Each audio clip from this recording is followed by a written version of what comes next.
You're about to watch a recorded session from a live event brought to you by Lower Street, a podcast agency for brands. For more recordings like this or for information on other podcast events we have coming up, head to lowerstreet.co/events.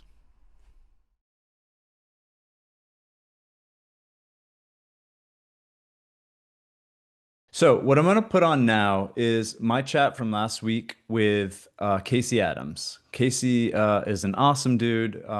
He's an entrepreneur, investor, podcast host since he was 17 years old of the Casey Adams Show. Since then, since launching that show, he's interviewed more than 500 founders and industry leaders. Even includes Elon Musk's mom, some interesting guests, Larry King, Dane Cook, if you remember him from back in the day. He has also built and sold a SaaS company called Media Kits, and now he is co-founding Listener.com, which you'll come to learn launched last May.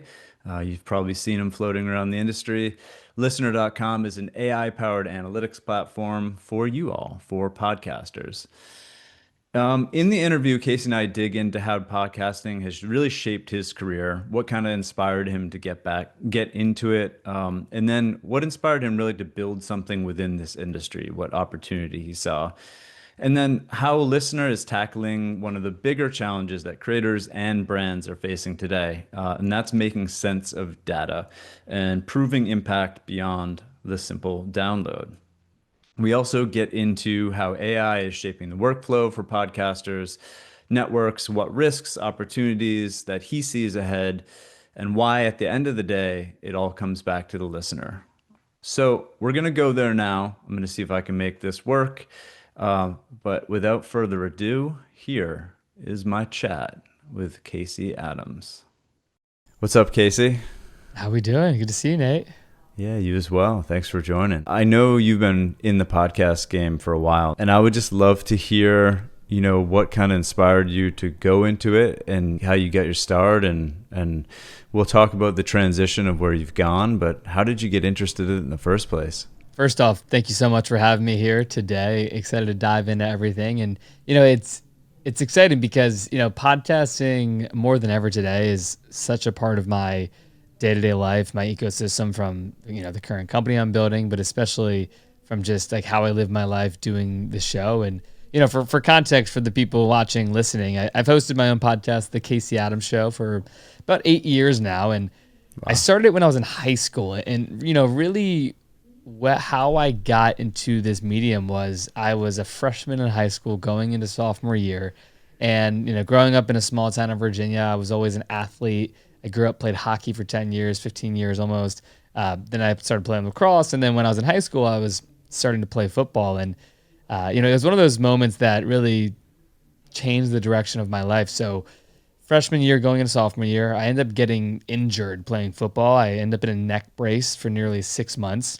Oh, man. And, as this young 15-year-old kid with, the identity of an athlete, that sort of got ripped away from me very quickly. And kind of coming out of that neck brace injury towards the end of those months, I found myself just on my phone a lot more, kind of going down these different rabbit holes of business and entrepreneurship, and podcasting sort of came up on my radar because I wanted to hopefully learn from entrepreneurs, learn from them, meet great entrepreneurs, and create some type of business opportunity. And I heard Gary Vee, in terms of how I specifically heard about podcasting and why I did it, was the last chapter in his book, Crushing It, was all about podcasting. And I was like, you know what, this sounds like an interesting medium and might as well give it a shot. I don't have much to do with my time. I can't play football anymore.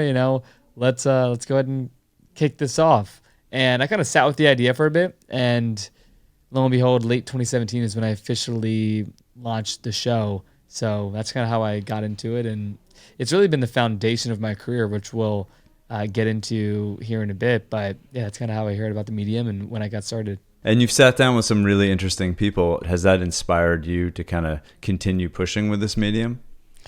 Yeah, I mean, just, to give context, I went from starting the podcast on a pair of Apple headphones at 17 years old in my bedroom in Virginia, not knowing what I was doing, to then 2 years later interviewing Larry King. I think for me, I really caught the bug of the first 6 months of hosting the show, I think I did 50 or 60 interviews, and I went from, just cold pitching anyone and everyone I could try to get in contact with on social media to getting a couple yeses from people that I wasn't expecting to ever hear from. And it kind of just built the confidence in myself to not only keep shooting my shot, but to keep showing up. And, for me, the medium was always about, again, I was very clear, which I think is so relevant to today, of why I was doing the show. It was meet great entrepreneurs, learn from them, create business opportunity. That was always the goal from the beginning. I think, looking back over the last 8 years, not only have I grown into now building within this specific industry, but as someone that still hosts my show, still puts out an episode a week or so, not only is the foundation of my career, but it's been something that, looking back over the last 8 years, and has just been something that I've had extreme clarity on of why I'm doing it. And I think that's led to the longevity of not only as a host, but now someone who's building in this space and has a lot of unique insights, I feel, in terms of the next era of podcasting. Talk to me a bit about that. How do you go from being a solo creator to thinking about, okay, how do I weave myself deeper into the industry itself? And how did that lead to listener.com? I think so much of my personal viewpoint on business and entrepreneurship is so inspired by all of the guests I've had on the show. Up until this point, I've had 500 world-class leaders and founders, and I'll mention a couple of my names just for the context of the founders of Netflix, to founders of Twitch, to the NBA team owners, and just a wide plethora of different people who I've been so inspired by. And to be someone from small town of Virginia, to have the opportunity to sit down with all of these great people, it's like, even looking back still to this day, it's mind blowing to see how this medium has allowed me to just penetrate certain conversations and to learn specific things and build a network that has led to so much business opportunity. And, just to kind of set the tone for the rest of this conversation. So, and something I love talking about is, I talk about this concept of podcasting being laying the foundation for my career and having extreme clarity on it. Looking back, it always makes sense looking back in retrospect. But, when I was first launching the show, I didn't know how any dots were going to connect. But fast forward to 2020, I moved from Virginia to Arizona right out of high school, didn't go to college. And I ended up starting my last tech company back in 2020. It was a company called MediaKits.com. It was the easiest way for social media creators to aggregate their cross-platform social data and present it to brands more effectively. And, back then it was first time raising capital, first time starting any type of tech venture. And, as a 20-year-old kid with my co-founder, I didn't really know what we were doing when it comes to fundraising. And we ended up raising, just for the context, and I think this is important to note, of not only for the podcasting, but understanding your why around it, is we ended up raising just over $1 million for the business. And we had 37 different angel investors, and pretty much all of those investors were past guests on my podcast.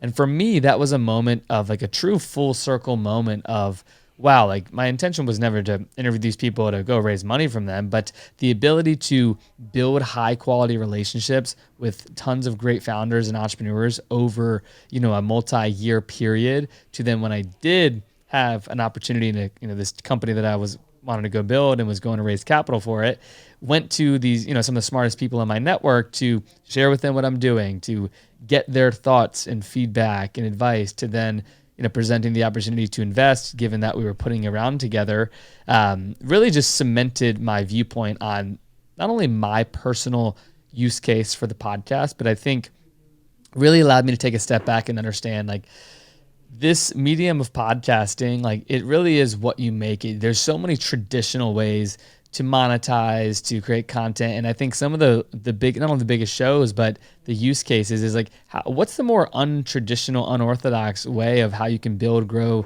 monetize your podcast. And I think a lot of that mentality around this, what we call modern podcasts, has been very inspired and integrated into our product today at Listener. And to kind of answer the question directly now, how it led to Listener.com. So my last company, MediaKits, we got acquired back in 2022 by a company in Toronto called Viral Nation. And sort of coming out of that journey as a founder and building something in the creator economy space, just felt this deep desire to not only go build something in podcasting, but I always wanted to and have been very curious about all things podcast tech and this industry overall, from the early days of Riverside to, using Anchor and Spreaker and seeing the business outcomes for a lot of these tech tools and the roll-ups that were happening in the space.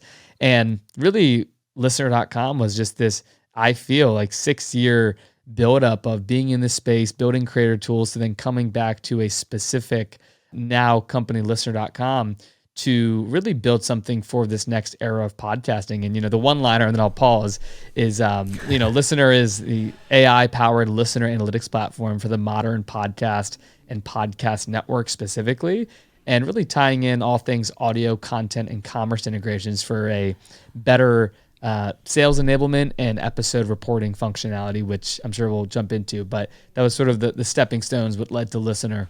In terms of Listener and seeing that opportunity unfold, why was the time right? Where was the opening? Tell me more about that. Yeah, absolutely. I mean, I feel my view as a founder, even looking at my last company, it was all about like data fragmentation, of helping creators pull together omni-channel data. And I think like kind of double clicking on the podcast industry, the fragmentation of data is just so much worse, in the sense of people care about different metrics, people track and measure different things on different platforms. And I like to say, we're in this era of everything beyond the download, where, if you look top down, the biggest shows in the world, they are the shows that have, millions of followers across social, not only as an individual, but for their shows across their show channels. And they're getting tens of millions of views on these clips that are correlated to episodes. And also the personal experience of, over the years of my show,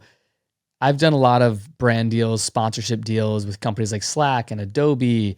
And how I've always leaned into these larger deals have really much been this vertically integrated deal approach where, yes, we might do some host read ads where, this episode is brought to you by Adobe or Slack, but we've also done a lot of like social clips or, segments on the episode that turn into social clips that are posted across platform.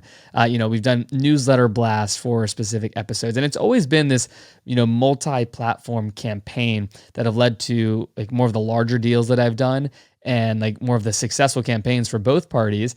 And I think that for me, it's always just been like a no-brainer of like social first, video first podcast and how you're measuring that. And I think then looking at the tools out there of like, wow, like all the hosting platforms, there's no way to like, they don't track and manage any type of social media views tied to episodes. Like, why is that? Because you see, companies like Spotify and all these larger companies in the space talking about like, hey, like the growth playbook to grow your show is put out clips. You can put out clips on Spotify. They encourage every podcaster to post and distribute their clips across all social to tie back to an episode. But then there's a huge disconnect of, how you're actually tracking and managing that and reporting on that versus it being this, fragmented thing where different clips are living on different platforms and mean different things and no way to easily attribute that to the growth or success of an episode. And I think having lived it myself, but also seeing where the next like frontier of,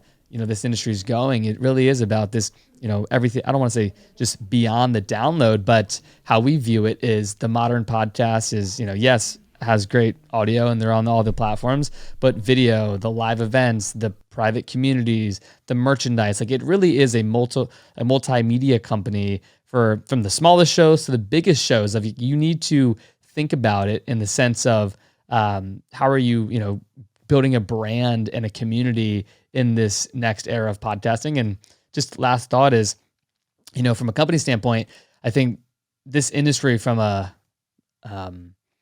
fundraising, the money pouring in, so much like roll-up strategy acquisitions were happening back in 2020 when I was starting my last company, but I was tracking a lot of the podcast stuff. And I feel that a lot of money came in, a lot of things panned out, a lot of things got figured out, and companies own different platforms. But now there's this next opening and frontier that we like to say, which is like built for that next era of podcast 2.0 or 3.0, if you will. So we're excited because I think like the gap is very consistent amongst, if I'm talking to producers, if I'm talking to networks, if I'm talking to individuals, is like, yeah, like the lack of analytics to track and manage everything in the space is real. And we've felt that very much so the last 4 or 5 months since we launched, which has been really exciting.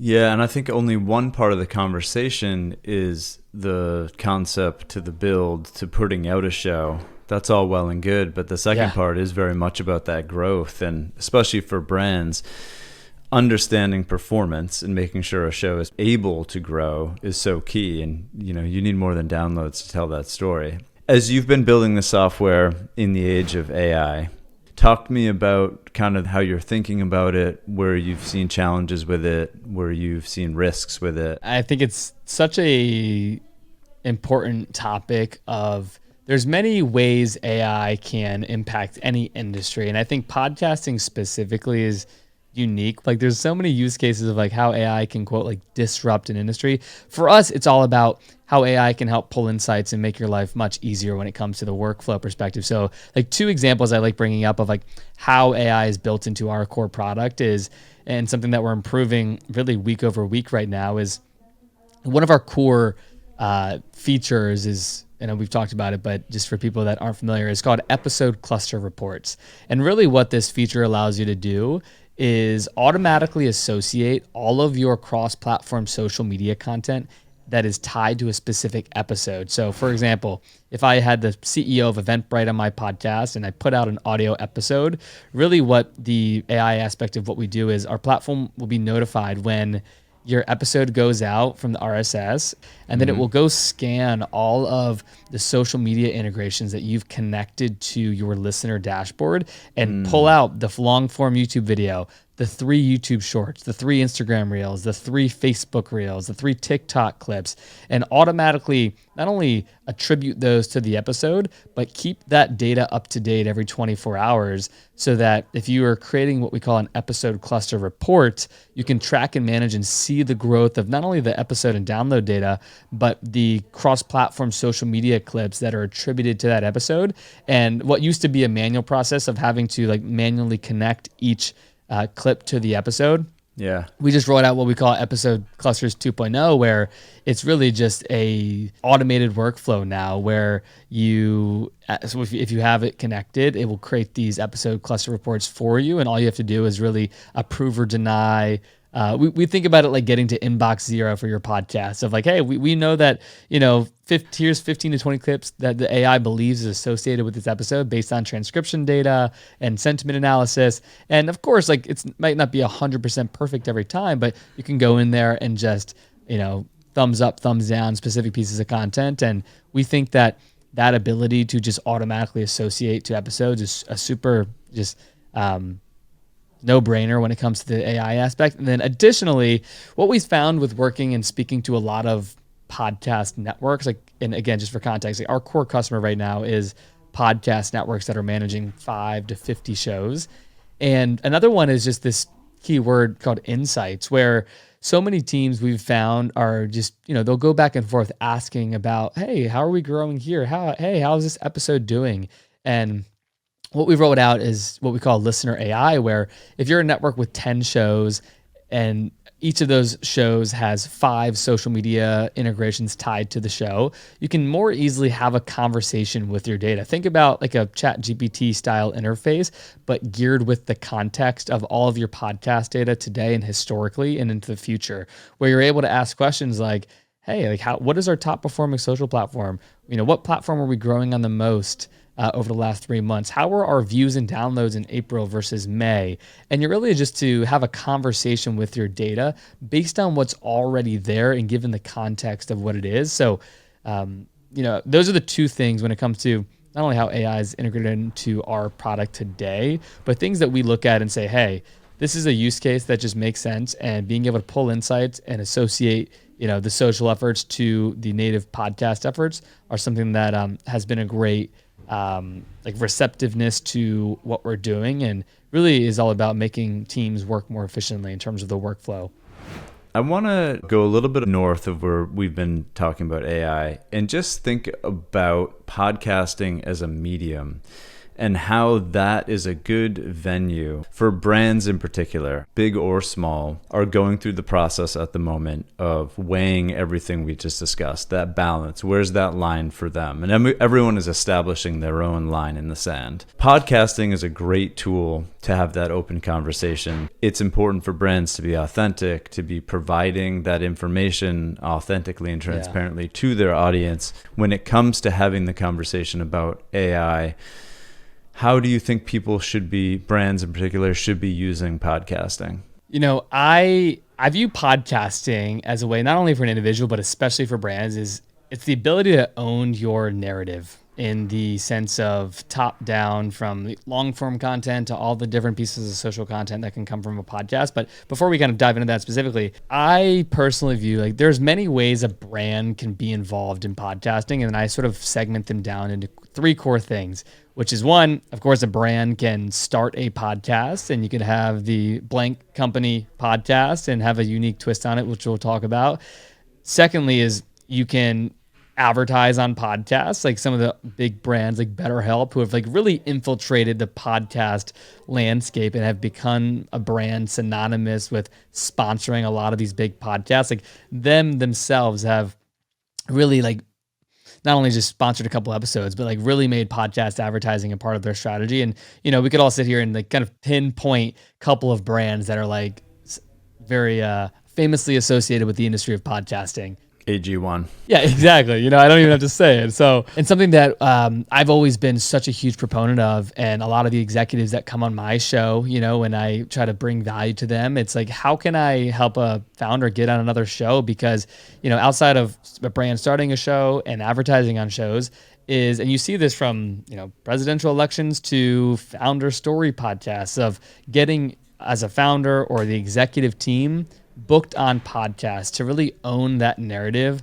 of like direct to consumer. You know, you see, you know, like the largest executives and people in the world going on Rogan, and, you know, people pointed to that podcasting sort of changed the direction of the election. And you kind of went through this podcast cycle last year during election time, where I think those 3 pillars of like getting booked on podcasts as a brand from like an executive level is critically important, of like going direct to source and having a podcast strategy that's built on like being a guest on other shows and leveraging their audience is huge.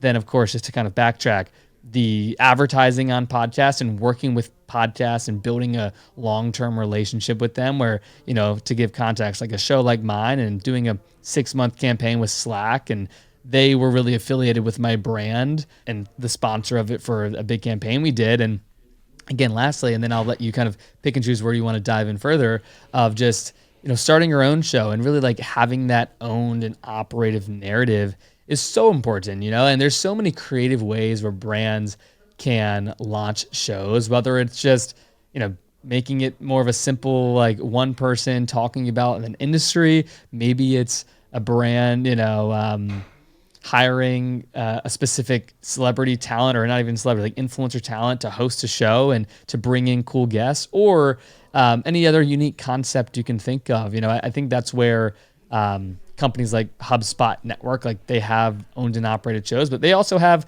the HubSpot Podcast Network. And that's also something too that, before I let you jump in, I think I'm very bullish on this. If I kind of have like my hot take here, is I feel that not only brands should continue to launch shows themselves, but they should be, even in the micro sense, like building podcast networks inside of their company, where they might have 1 or 2, or even let's call it 1 show that's like direct their internal production. But if you're a project management app and there are a lot of marketing podcasts out there, or productivity podcasts in the workplace, you should go outside of just sponsoring their episodes, like convince them and build a great core value prop to allow other podcasters to be a part of your company podcast network, the same way that HubSpot has done, or the Morning Brew has done. And again, there's many different ways you can go about doing that, but I think that in the next 5 to 10 years, you'll see so many larger tech companies to small companies wanting to have, quote, like internal podcast networks that go beyond just hosting and producing their own shows as well. In terms of, I guess, protecting product integrity and just thinking from a builder perspective and founder perspective, do you worry about certain aspects of integrating AI, or do you feel like you have within your product a spectrum of where you'd like to focus and where you're willing to test? And I'm only saying this because every day, every hour, so there's a new aspect of AI that we're all kind of discussing and juggling, and brands are thinking through how to work that in. How do you just build that into your own workflow? And when you sit down with your team, how do you take ideas and test them?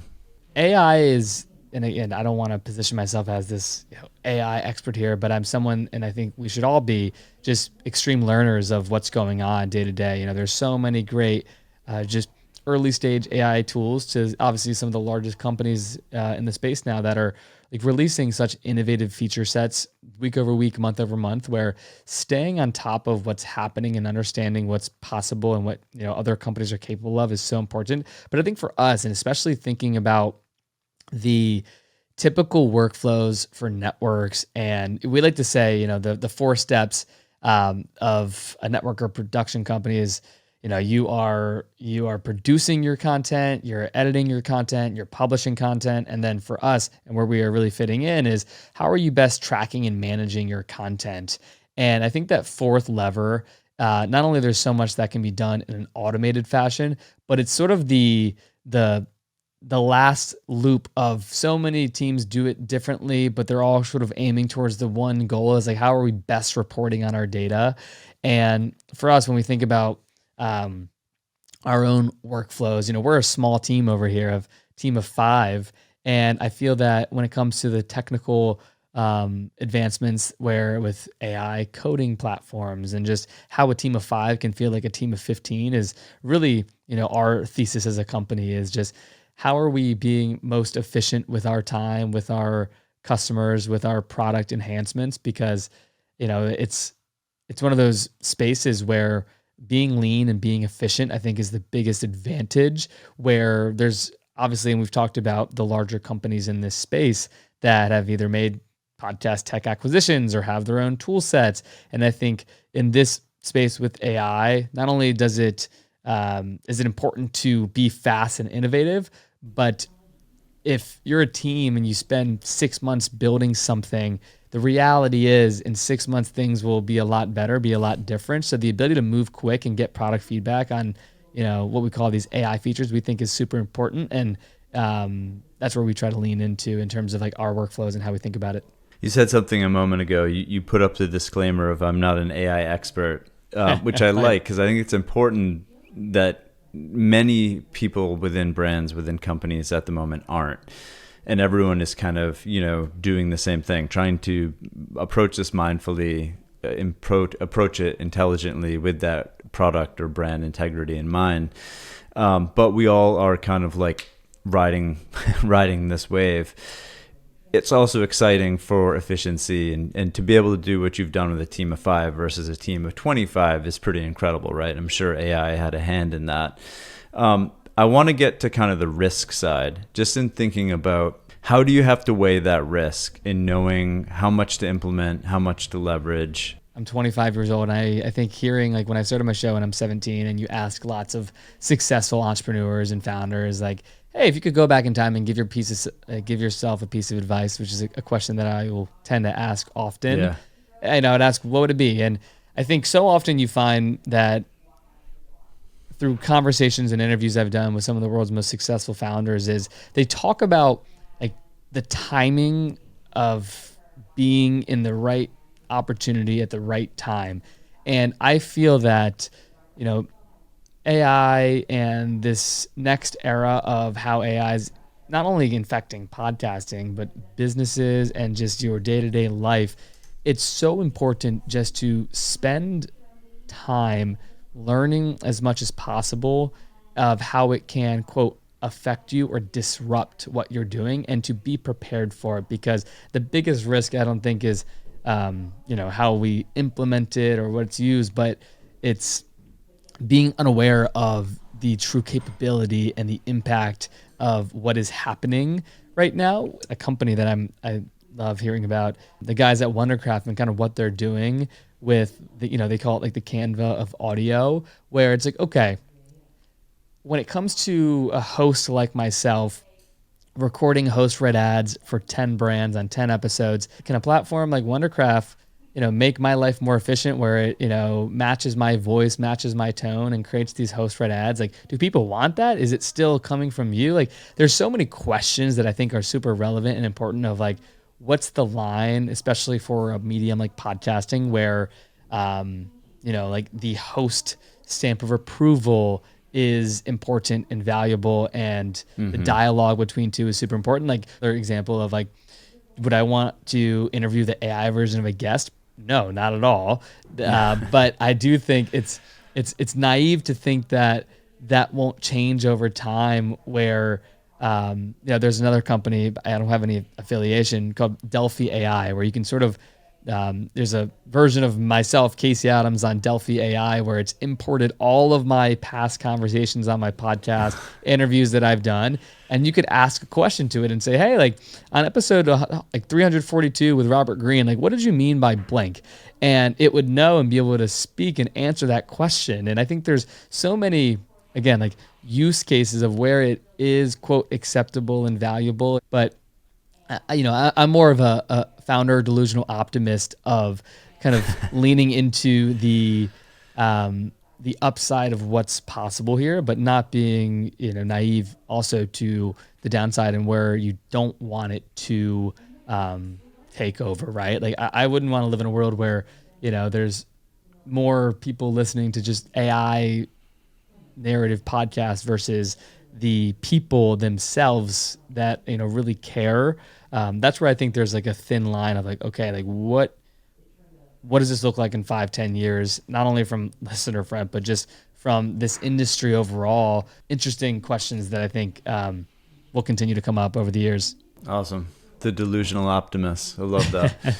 I have a sneaky suspicion that this won't be the last brand or company you'll start in your career.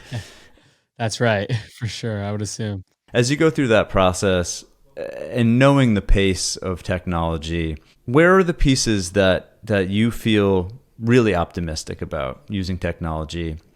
And where are the pieces as a creator where you don't want to lose that human side? Because I'm guessing that as you've sat down with guests throughout the years, you've learned about yourself as well and learned about the art of having a conversation and actually being able to walk out of the room as Casey Adams, the human, and say like, man, that really that struck a chord, or I never thought about that way. And that's the human side that we get to kind of take away.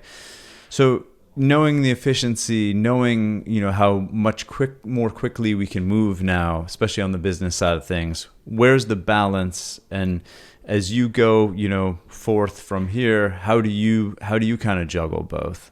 When I think about the future that we're living in, kind of obviously this is a whole different thought pattern of, I feel that through the podcast, I'm able to have a lot of interesting conversations about not only what's happening today and to talk about business, but to really ask questions about the future from the people that are truly working on creating it. And I give an example here of, I was in San Francisco probably a month ago, and I sat down with the founder of a humanoid robotics company called 1X Tech. And, this company's been around for 10, nearly 15 years. They've raised hundreds of millions of dollars, and they really are like one of those like top humanoid robot companies that it's very interesting to see where when I sat down with him, they're creating these humanoid robots at 1X Tech that are meant for like at home usage, meaning they have this folding laundry. Yeah, like folding laundry, like just cleaning. And again, people might see this and say like, whoa, that's dystopian and that's not cool. And I think myself not only as a founder, but like my general thesis on the world and how I view my life is, and also being young and 25 and like seeing how, the internet has transformed our lives today. And now with AI and content and social media, I just think being, I guess you could say, optimistic is a beautiful thing. Where I remember sitting down with the CEO here, and I say this for a reason. I said, like, where's the line, right? Like, we don't want these humanoid robots rocking our babies for us, and like, there's so many things that you don't want them to do, and you need to be extremely clear about what you do not want them to be doing for us to take away like the life. But he said something along the lines of, no, we want these humanoid robots to be spending time in the home doing all the things that you don't want to do, so you can spend more time with your kids, so you can spend more time rocking your baby yourself. And I think, even myself, when I first see like, oh my gosh, humanoids in the home, like there's this mental hurdle where whether it's that or whether it's AI or whether it was, if you're a artist and seeing how these large language models can create like really beautiful art in their own way, like it can sort of like dehumanize a lot of aspects of art and creativity. But I think it's also something that in any form of innovation, it creates an entire new category of what's possible and what people want and desire. I am a strong believer of just being a lifelong learner. And as someone who didn't go to college, who's kind of been in this world of entrepreneurship since I was 16, 17 years old, like being able to learn at the rate in which we can nowadays, from obviously the amount of content that's out there, from podcasts, and being able to have like that first person perspective, is, I think, just there's it's a gold mine of just the ability and the rate in which you can learn. And if someone didn't use ChatGPT before since 2019, and then today they finally downloaded the app, like their world just changed. Like, wow, like why haven't I been doing this? So it's like, I think like it's about how do you take a one little step every day around like learning something new, both, physically, professionally, emotionally, whatever it may be. I think as someone who's 25, my perspective of, I got married this year. I started a new business. I'm like currently training for a marathon. Thank you. And for me, I have like these core pillars in my life that really guide me, that I spend time kind of taking my own advice of like learning about marriage, about running and training, and of course about business, which has been the primary conversation here. But I think it's so important to the core of like really understand what pillars are in your life, which is a whole other conversation. Well, the audience is lucky, because if I had it my way, I would only ask you questions about running. So, and I know you're about to run the Berlin Marathon, so good luck on that. Right. That's a huge one. I want to wrap with giving you the opportunity to talk a little bit more about listener.com. You guys launched in May. Where can people find more information? What are you excited about rolling out here? Yeah, absolutely. And I even think it's to end on a quick kind of story as well. So like listener.com as our company, the word listener, I feel is, I'm one big domain guy, so we're proud of our domain. But more importantly, of why we're even named listener.com for the context is I feel that everything in this industry, podcasting specifically, it all comes back down to the listener. From like, we put out content here so that people can listen, whether one person or a million people. Advertisers, who do they want to reach? They want to reach listeners. And then most importantly, the shows are advertising on the shows, and the shows are putting out content for the core listeners, which is hundreds of millions of people on a weekly basis. And the word listener, for me, stemmed from like the importance of it in my life. Was during my interview with Larry King, he had a quote. He said, "I've never learned anything while I was talking, therefore be a great listener." And that was Amazing. A quote that stuck with me, that I kind of want to end on here, because so much of what we're doing today is really built for that thesis in mind of like this industry, everything comes back down to the listener, and the tools and the platform we've built are really allowing teams to meet the listeners where they are, where, it has shown that they're on social, they want to attend live podcast events. They want to be a part of private podcast communities on things like Patreon, and you see things like that. So, to be able to pull in all of this data, meeting the listener where they are across all these channels, is not only super important to us, but we believe that, this next era of podcasting is really reframing what a podcast even means, but really a podcast is meeting the listener where they are, and the consumption of, obviously, in my opinion, like the long form can be audio, can be video. So yeah, wanted to reference that quote and kind of a little bit backstory there. And of course, the best place to learn more is listener.com. We keep it easy. I think it's a good thing to remember. Who are we creating these things for? Brand side, creator side, it doesn't matter. End of the day, the listener is the person who kind of gets to decide. So exactly. I love that. Thank you. Casey Adams, so great to have you on. I really appreciate your time, and thank you for sharing your insights today. We'll go back to the word insights. I appreciate it. Yeah, thank you so much, Nate. I really appreciate it. Nothing quite like sitting here watching myself interview someone. Plenty of time to take some notes. And yes, I really asked him where you can find more information about listener.com, though he's out there with his hat, listener.com. Thank you, Casey Adams. Really awesome to have him on.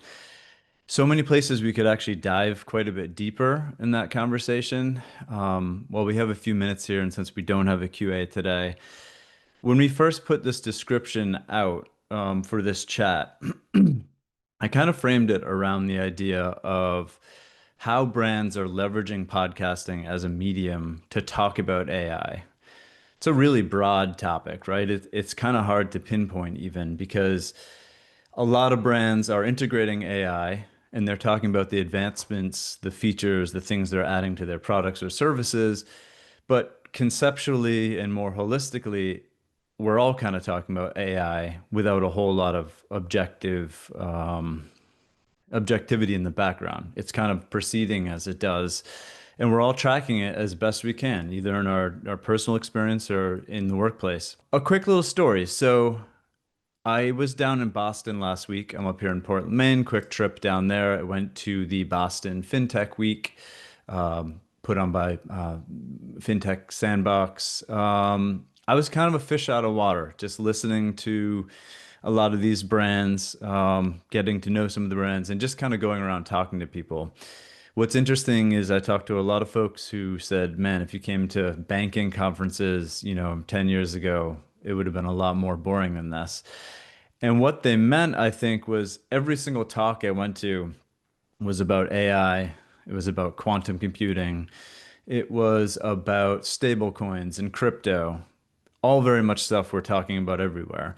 AI is affecting personal lives. It's affecting education and higher ed. It's affecting business. It's affecting banking, especially. And in all those conversations, we all kind of ended at the same place. They all kind of ended up at the same place, which was that we really need to be transparent in our conversation about how this is progressing and how we're adopting it. And especially, in the financial world, it's more from a privacy place, a lot of sensitive information there.